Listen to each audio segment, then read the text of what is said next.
तो आइए जानते हैं कि आखिर नाथूराम गोडसे ने मोहनदास गांधी को क्यों मारा था। गोडसे का अंतिम भाषण 60 साल तक प्रतिबंधित रहा था। 30 जनवरी 1948 को नाथूराम गोडसे ने महात्मा गांधी की हत्या कर दी थी, लेकिन नाथूराम गोडसे घटनास्थल से फरार नहीं हुए थे, बल्कि उन्होंने आत्मसमर्पण कर दिया था। नाथूराम गोडसे समेत 17 अभियुक्तों पर गांधी जी की हत्या का मुकदमा चलाया गया था।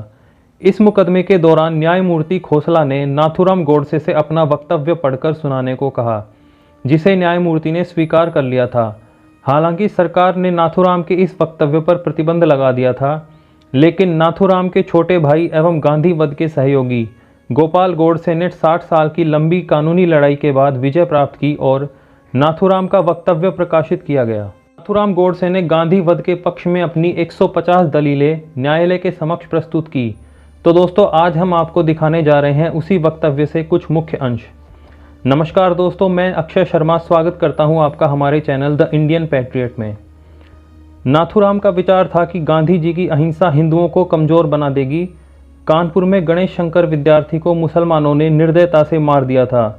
महात्मा गांधी भी हिंदुओं से गणेश शंकर विद्यार्थी की तरह अहिंसा के मार्ग पर चलने और बलिदान करने की बातें करते थे। नाथूराम गोडसे को भय था कि गांधी जी की अहिंसा वाली नीति हिंदुओं को कमज़ोर बना देगी और वे अपने अधिकार प्राप्त नहीं कर पाएंगे। 1919 के अमृतसर के जलियांवाला बाग हत्याकांड के बाद से पूरे देश में ब्रिटिश हुकूमत के खिलाफ आक्रोश उफान पर था।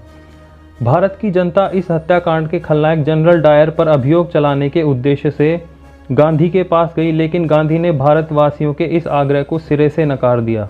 गांधी जी ने खिलाफत आंदोलन का समर्थन करके भारतीय राजनीति में सांप्रदायिकता का जहर घोल दिया। गांधी खुद को मुसलमानों के हितैषी की तरह पेश करते थे। वो केरल के मोपला मुसलमानों द्वारा 1500 हिंदुओं को मारने और 2000 से अधिक हिंदुओं को मुसलमान बनाए जाने की घटना का विरोध नहीं कर सके।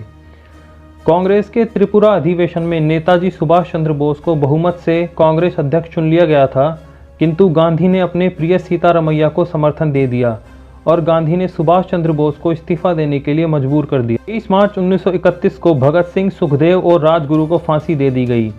अगर गांधी चाहते तो यह फांसी रुकवा सकते थे, लेकिन उन्होंने ऐसा नहीं किया। गांधी जी ने कश्मीर के राजा हरि सिंह से कहा कि कश्मीर मुस्लिम बहुल क्षेत्र है, अतः वहाँ का शासक कोई मुसलमान होना चाहिए।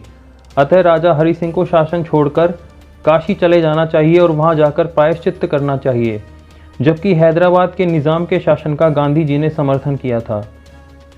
गांधी जी की नीतियां धर्म के साथ बदलती रहती थी। गांधी की मृत्यु के बाद सरदार पटेल ने सशस्त्र बलों के सहयोग से हैदराबाद को भारत में मिलाने का कार्य किया। यदि गांधी जी जिंदा होते तो शायद ऐसा करना संभव नहीं होता। पाकिस्तान में हो रहे हिंदुओं के भीषण कत्लेआम से किसी प्रकार अपनी जान बचाकर भारत आ रहे विस्थापित हिंदुओं ने जब दिल्ली की खाली मस्जिद में आसरा लिया, तब मुसलमानों ने मस्जिद में रहने वाले हिंदुओं का विरोध किया, जिसके आगे गांधी जी नतमस्तक हो गए और गांधी जी ने उन विस्थापित हिंदुओं, जिनमें बूढ़े, स्त्रियां एवं बच्चे अधिक थे, उन्हें मस्जिद से बाहर खदेड़ दिया और उन्हें बाहर सड़क पर सर्दियों में ठिठुरते हुए रात बिताने को मजबूर किया गया। गांधी जी ने दिल्ली स्थित एक मंदिर में नमाज पढ़ी, जिसका मंदिर के पुजारी से लेकर तमाम हिंदुओं ने विरोध किया, किंतु गांधी जी ने एक तानाशाह की तरह उनके विरोध को दरकिनार कर दिया। गांधी जी एक बार भी किसी मस्जिद में जाकर गीता का पाठ नहीं कर सके। प्रधानमंत्री पद के लिए कांग्रेस कमेटी ने बहुमत से सरदार वल्लभ भाई पटेल को चुना था, लेकिन गांधी अपनी जिद के कारण प्रधानमंत्री पद नेहरू को दिलवा गए। गांधी जी अपनी मांग मनवाने के लिए अनशन, धरना, रूठना, किसी से बातें ना करना जैसी युक्तियों को अपनाकर अपना काम निकलवाने में माहिर थे। इसके लिए वे नीति अनीति का लेश मात्र भी विचार नहीं करते थे। 14 जून 1947 को दिल्ली में आयोजित अखिल भारतीय कांग्रेस कमेटी की बैठक में भारत विभाजन का प्रस्ताव अस्वीकृत होने वाला था, लेकिन गांधी जी ने वहां पहुंचकर इस प्रस्ताव का समर्थन किया, और वो भी तब जब गांधी जी ने स्वयं कहा था कि भारत का विभाजन उनकी लाश पर होगा। न सिर्फ देश का विभाजन हुआ, बल्कि लाखों निर्दोष लोगों का कत्लेआम भी हुआ और गांधी जी कुछ नहीं कर पाए। सेक्युलरिज्म के नाम पर मुस्लिम तुष्टीकरण की नीति के जन्मदाता महात्मा गांधी ही थे। जब मुसलमानों ने हिंदी को राष्ट्रभाषा बनाने का विरोध किया, तब गांधी ने इसे स्वीकार कर लिया और हिंदी के स्थान पर हिंदुस्तानी को बढ़ावा देने लगे। बादशाह राम और बेगम सीता जैसे शब्दों का चलन शुरू हुआ। कुछ मुसलमानों द्वारा वंदे मातरम गाने का विरोध करने पर गांधी जी झुक गए और वंदे मातरम को भारत का राष्ट्रगान नहीं बनने दिया। गांधी जी ने अनेक अवसरों पर शिवाजी, महाराणा प्रताप, गुरु गोविंद सिंह को पथभ्रष्ट देशभक्त कहा। वहीं दूसरी ओर गांधी जी ने मोहम्मद अली जिन्ना को कायदे आजम की उपाधि दे डाली।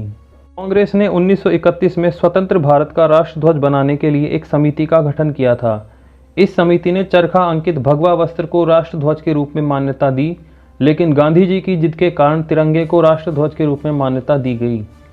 जब सरदार पटेल के नेतृत्व में महमूद गजनवी द्वारा तोड़े गए सोमनाथ मंदिर का सरकारी व्यय पर पुनर्निर्माण करने का प्रस्ताव पारित किया गया, तब गांधी जी, जो कि मंत्रिमंडल के सदस्य भी नहीं थे, उन्होंने सोमनाथ मंदिर पर सरकारी व्यय को निरस्त कर दिया और 13 जनवरी 1948 को आमरण अनशन के माध्यम से सरकार पर दिल्ली की मस्जिदों का सरकारी खर्चे से पुनर्निर्माण कराने के लिए दबाव डालने लगे। भारत को स्वतंत्रता के बाद पाकिस्तान को एक समझौते के तहत 75 करोड़ रुपए देने थे। भारत ने 20 करोड़ रुपए दे भी दिए थे, लेकिन इसी बीच 22 अक्टूबर 1947 को पाकिस्तान ने कश्मीर पर आक्रमण कर दिया। केंद्रीय मंत्रिमंडल ने आक्रमण से क्षुब्ध होकर 55 करोड़ रुपए की राशि न देने का निर्णय ले लिया था, जिसका महात्मा गांधी ने विरोध किया और आमरण अनशन आरंभ कर दिया, जिससे मजबूर होकर भारत सरकार को 55 करोड़ रुपए की राशि पाकिस्तान को देनी पड़ी। महात्मा गांधी भारत के नहीं अपितु पाकिस्तान के राष्ट्रपिता थे, जो हर कदम पर पाकिस्तान के पक्ष में खड़े रहे। फिर चाहे पाकिस्तान की मांग जायज हो चाहे नाजायज, गांधी जी ने कदाचित इसकी परवाह नहीं की।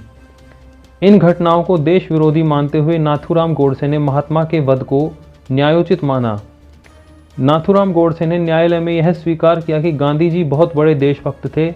उन्होंने निस्वार्थ भाव से देश की सेवा की और मैं उनका आदर करता हूं, लेकिन मैं किसी भी देशभक्त को देश के टुकड़े करने की इजाज़त नहीं दे सकता। गांधी जी के वध के सिवाय मेरे पास कोई उपाय नहीं था। दोस्तों, आपको यह जानकारी कैसी लगी कमेंट करके ज़रूर बताइए। यदि आपको यह वीडियो पसंद आई हो तो इसे लाइक करें और अपने मित्रों के साथ शेयर करें और हमारे चैनल को सब्सक्राइब करें। बहुत बहुत धन्यवाद।